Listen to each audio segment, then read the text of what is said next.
नमस्कार साथियों, स्वागत है आप सभी का आपकी अपनी पाठशाला पर। मैं हूं अंकित अवस्थी। आप हैं मेरे साथ में एक ऐसी खबर पर चर्चा करने के लिए जो कि इस समय अंतर्राष्ट्रीय हलके में एक चिंता खड़ी कर रही है। चिंता इस बात की कि व्लादिमीर जेलेंस्की जो कि यूक्रेन के राष्ट्रपति हैं, वो आखिरी बार 2019 में इलेक्ट किए गए थे। टेक्निकली यूक्रेन के राष्ट्रपति का कार्यकाल 5 साल का होता है। तो आप 2019 के अंदर जब राष्ट्रपति निर्वाचित होकर आए थे और लैंडस्लाइड विक्ट्री लगभग 73% वोट इनके पक्ष में पड़े थे 2019 में। तो 2019 में जब आप इलेक्शन जीत करके आए, उसके 5 साल पूरे हो चुके हैं टेक्निकली 2024 में। हम 2025 में खड़े हैं और 2025 में जब आप और हम खड़े हैं, तो ऐसे में क्या इस समय ऊपर यहां के जो राष्ट्रपति हैं जेलेंस्की, उनके इलेक्शन का या री इलेक्शन का टाइम नहीं आ गया है क्या? ये एक बहुत बड़ा सवाल है। लेकिन रशिया यूक्रेन के बीच में पिछले 3 सालों से संघर्ष चल रहा है। 1200 से ज्यादा दिन बीत चुके हैं। ऐसे में फिर एक बड़ा सवाल बनकर आता है कि जेलेंस्की का जो टर्म है वो आफ्टर ऑल कब तक चलेगा? 5 साल से छठे साल में तो आप एंट्री कर गए हो, क्या ये ऐसे ही चलता रहेगा? ये सवाल इसलिए भी बड़ा है क्योंकि ट्रंप ने जब राष्ट्रपति पद की शपथ ली, उसके तुरंत बाद रशिया यूक्रेन के मसले पर उन्होंने जो पहला बयान दिया, उनमें शामिल था कि यूक्रेन भैया ये बताओ कि आफ्टर ऑल तुम्हारे यहां राष्ट्रपति का चुनाव कब होगा। अच्छा, और पुतिन जो है वो लगातार इनके बारे में पिछले साल से ही कहते आ रहे हैं कि भाई यही आदमी है जो युद्ध करवाया है और ये अब तक पद पर बैठ गया है।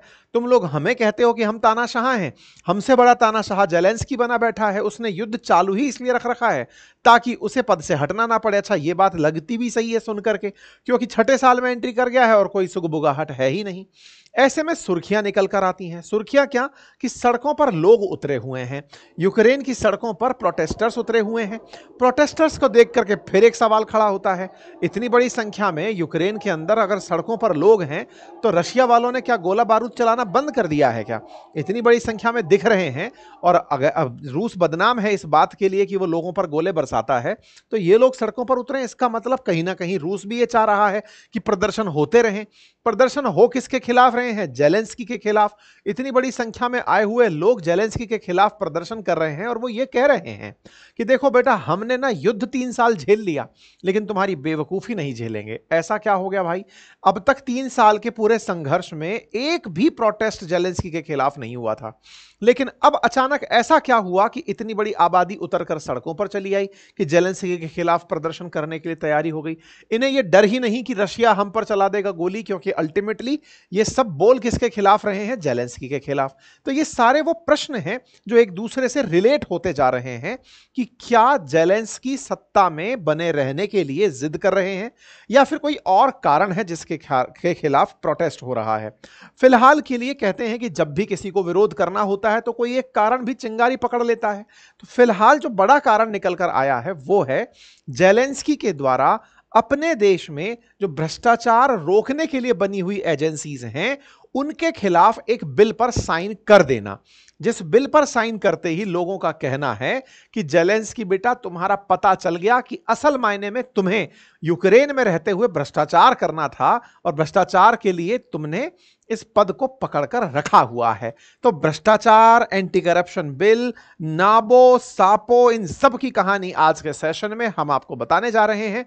जल्दी से सेशन को साथियों से साझा कर दें और एक जरूरी जानकारी आप प्राप्त कर लें।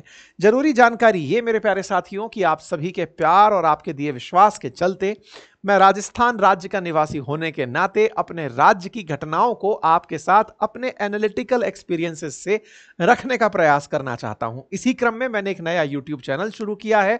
नाम उसका अंकित इंस्पायर्स राजस्थान है। लिंक उसका कमेंट बॉक्स में पिन है। उस पर पहला सेशन आज जगदीप धनखड़ जी के राजस्थान कनेक्शन पर जा चुका है। अगर आपको फुर्सत हो तो उसे जाकर सब्सक्राइब कर लें और उस वीडियो को पूरा सुनें। चलिए आगे बढ़ते हैं। मानसून ऑफर भी जानते जाइए, और वो ये कि हमारे कोर्सेज और हमारे हैंड रिटन नोट्स दोनों संयुक्त रूप से आपको बहुत ही नॉमिनल प्राइस में ऑफर किए जा रहे हैं। आप इन्हें एक्सेस कर सकते हैं। साथियों, एक तरफ रूस और यूक्रेन के बीच में चौथे वर्ष की एंट्री हो चुकी है युद्ध की, और अभी भी यूक्रेन के अंदर सब कुछ जेलेंस्की के सत्ता में कंट्रोल में चल रहा था। लेकिन अचानक हजारों लोगों का सड़कों पर उतरना वैश्विक चर्चा का विषय बन गया है कि यूक्रेन में प्रदर्शन हो रहे हैं सत्ता से विमुख करने के लिए, या कोई और कारण है जिसके चलते इतनी बड़ी संख्या में लोग आए जिन्हें यह डर नहीं कि रूस हम पर गोली चला सकता है।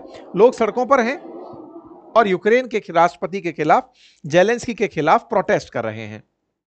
खबर निकलती है कि thousand of protesters have defies war time restrictions in central Kyiv, कि लोग युद्ध के डर से डरे बिना, जनरली युद्ध के समय पर एक जगह इकट्ठा होना बहुत रिस्की माना जाता है, ऐसे में उनको यह कहा हुआ है कि एक जगह एकत्रित ना हो, फिर भी इतनी बड़ी संख्या में लोग अगर एकत्रित हुए हैं तो कुछ तो ऐसा हुआ है जिसने लोगों को इस हद तक भड़का दिया है।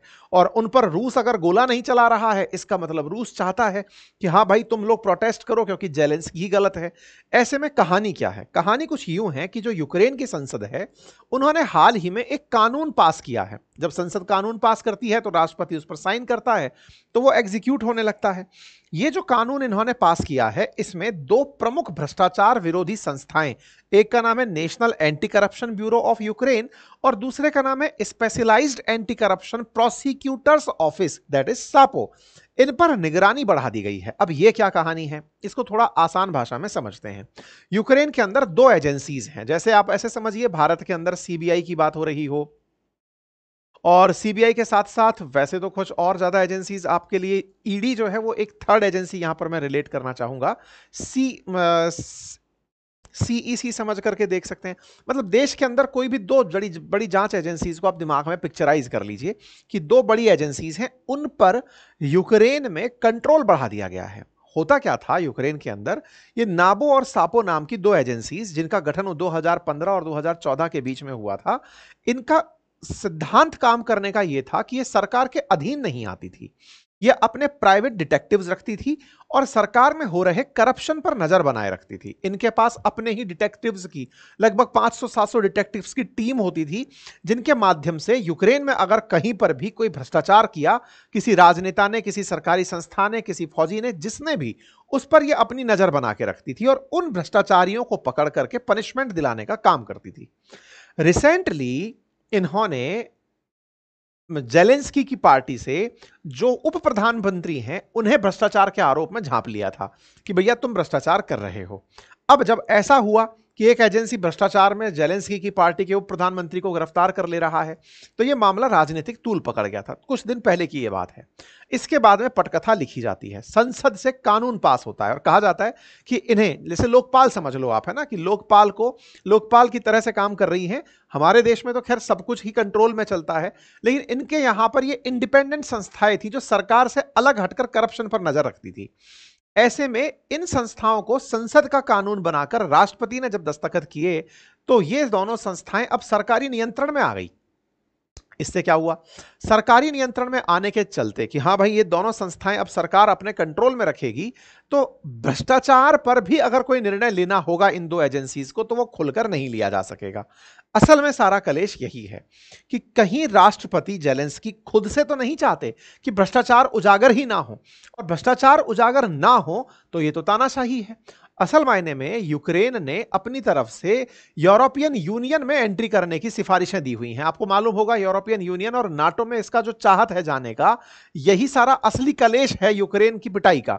जो पुतिन जो इनके साथ में झगड़ा किए हुए हैं, वो किस बात पे कि तुम यूरोपियन यूनियन जाने की मांग क्यों करते हो, तुम तो यूएसएसआर का हिस्सा हुआ करते थे। नंबर दूसरा, तुम नाटो में जाने की बात क्यों करते हो, नाटो तो वैसे ही हमारे खिलाफ था डब्ल्यूटीओ के, तो तुम हमारे खिलाफ जाने की क्यों बात करते हो। इन दोनों गुस्सों के चलते पुतिन इनके साथ झगड़ा किए रहते हैं। तो ऐसे में जो यूक्रेन है ना, उस यूक्रेन के साथ में दिक्कत यह है कि उन्होंने ईयू के साथ जाने के लिए अपने यहां पर भ्रष्टाचार को कंट्रोल करने के लिए नाबो और सापो जैसी एजेंसीज को 2014-15 में बनाया था, जिनका उद्देश्य था कि सरकार के प्रभाव से रहित होकर के कोई एजेंसी पूरी तरह जांच करेगी। लेकिन अब क्या होता है, युद्ध चल रहा है, 5वें से 6ठे साल में जा रहे हैं, भ्रष्टाचार बढ़ रहा है। ऐसे में भ्रष्टाचार की पकड़ने वाली जो एजेंसीज हैं, उन्हें सरकारी नियंत्रण में ला दिया जाता है। मतलब ईयू के पहले नजर में आने के लिए कि हम देखो आपकी कंडीशंस के अकॉर्डिंग चलना चाहते हैं, उनकी नजर में आने के लिए तो पहले ऐसी एजेंसीज बनाई गई ताकि ईयू वालों को लगे कि देखो यूक्रेन भी हमारी तरह ट्रांसपेरेंसी को फॉलो करता है। लेकिन जब खुद पर आई तो अपने आते ही इन्होंने कानून बनाकर उन्हें कंट्रोल में डाल दिया। इससे ईयू भी नाराज हो गया। ईयू ने कहा कि तुम ऐसे आना चाहते थे हमारे पास, मतलब तुम तो फिर वैसे ही तानाशाही कर दिए ना, अपने खिलाफ कोई खड़ा ना हो, यही तो तुम्हारी तानाशाही है। पहले पुतिन करते आ रहे थे, अब तुम कर रहे हो। तुमने भ्रष्टाचार के नाम पर भ्रष्टाचार निरोधक एजेंसीज जो हैं उन्हीं के ऊपर अपना कंट्रोल स्थापित कर दिया। इसी बात को लेकर के लोग सड़क पर उतर आए और उन्होंने कहा कि साहब ये बिल्कुल भी हम नहीं होने देंगे।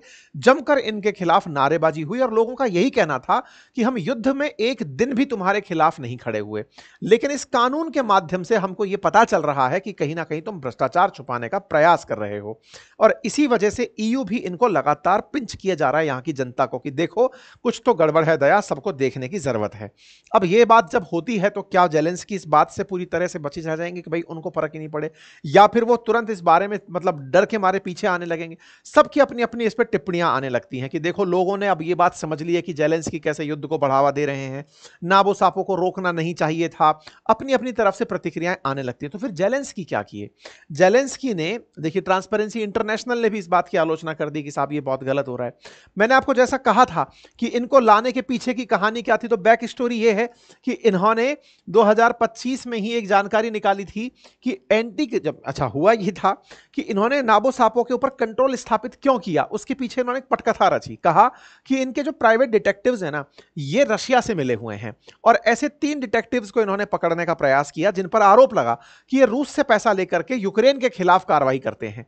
ऐसे में इनका उद्देश्य है कि यूक्रेन में स्थिरता आए, ये प्रयास करते हैं। इसी कारण से बोले हम लोगों ने इन पर कंट्रोल स्थापित किया ताकि ये रूस के खिलाफ ना चले जाएं। ठीक है, इनके यहां पर भी कोई ईडी जैसी संस्था होती है, उसको यह काम दिया गया, इसका नाम एसबीयू था, कि तुम जाके रेड मारो नाबू और इसके ऑफिस पर और जांचो कि क्या ये यूक्रेन या रशिया से मिलकर के तो काम नहीं कर रहे हैं। अब सवाल बनता है यूक्रेन में इतना अच्छा सिस्टम है क्या? नहीं, यूक्रेन भ्रष्ट देशों में से एक है। अगर भ्रष्टाचार की बात की जाए तो हमसे भी ऊपर आता है। अगर बात करप्शन परसेप्शन इंडेक्स की आए तो जहां पाकिस्तान 135वें पायदान पर है, यूक्रेन 105वें पर है और हम अभी 96वें पर हैं। थोड़ा सा तो कम से कम खुश हैं इससे, मतलब यहां पर भ्रष्टाचार बहुत है। आईएमएफ ने वर्ष 2016 में 40 बिलियन का बेल आउट पैकेज देने से रोकने की बात कही थी कि बेटा तुम भ्रष्टाचार रोक दो, नहीं तो हमारे साथ दिक्कत हो जाएगी। ऐसे ही कहा जाता है कि यूक्रेन के अंदर कितना ज्यादा घुसा हुआ है भ्रष्टाचार, इस पर 2024 में भी एक न्यूज निकल करके आई थी। इवन एंटी करप्शन एजेंसी ने कीव के डिप्टी प्राइम मिनिस्टर को, यानी यूक्रेन के डिप्टी प्राइम मिनिस्टर को जून 2025 में इसी नापू और सापू ने गिरफ्तार किया था। मतलब कुल मिलाकर के यूक्रेन के अंदर बहुत ज्यादा मतलब करप्शन की गतिविधियां रही हैं और उन करप्शन की गतिविधियों में मिलिट्री के भोजन में, मिलिट्री इक्विपमेंट्स में, जो ये युद्ध करने के लिए जो असलहा है या टैंकर्स हैं, इन तमाम चीजों में यूक्रेन के अंदर यूक्रेन का इंटरवेंशन बना रहा है। 100 की सीधी बात इतनी सी है कि यूक्रेन में भ्रष्टाचार है, भ्रष्टाचार छिपाने के लिए जेलेंस्की का प्रयास है। जनता को समझ में आ गया। जनता को अब यह भी समझ में आने में देर नहीं लगेगी कि यह व्यक्ति अपने भ्रष्टाचार को बनाए रखने के लिए, ताकि जो विदेशी सहायता आ रही है उसको कहीं ना कहीं एडजस्ट किया जा सके, उसको चलाए रखने के लिए ही यह युद्ध को चलाए रख रहा है। इसी के चलते लोग सड़कों पर प्रदर्शन करने जेलेंस्की के खिलाफ आ गए। अब जेलेंस्की क्या किए? जेलेंस्की सबको इकट्ठा करके अपने पास बुलाए, जिसमें नाबू के हेड, सापू के हेड, अपने यहां के प्रोसिक्यूटर्स, इन सबको बुलाकर तस्वीर खिंचाए और कहा कि हम सब ने आपस में कोऑर्डिनेटेड तरीके से काम करने का निर्णय लिया है। हम सब लोग मिलजुल कर काम करेंगे, देश की सुरक्षा में रहेंगे। हम चाहेंगे कि पुतिन हमारे देश को तोड़ने में कामयाब ना हो। पुतिन नहीं, तुम खुद ही पकड़े गए हो। जनता को यह समझ में आ चुका है। अब ये प्रोटेस्ट कितने दिन चलते हैं, क्या ये प्रोटेस्ट इस हद तक जाएंगे कि जेलेंस्की को सत्ता गंवानी पड़ जाए, ये तो देखने की बात होगी। अपडेटेड जानकारी यह है कि आज रात्रि जब आप और हम चर्चा कर रहे हैं, इस समय रशिया यूक्रेन के बीच में बातचीत की भी आज 3rd राउंड बैठक तुर्की में होने जा रही है। क्रेमलिन ने हालांकि यह कहा है कि ज्यादा उम्मीदें मत रखो, लेकिन कुल मिलाकर पीस टॉक्स हैं और पीस टॉक्स जो है वो इस समय तुर्की में आयोजित होने की बात चल रही है।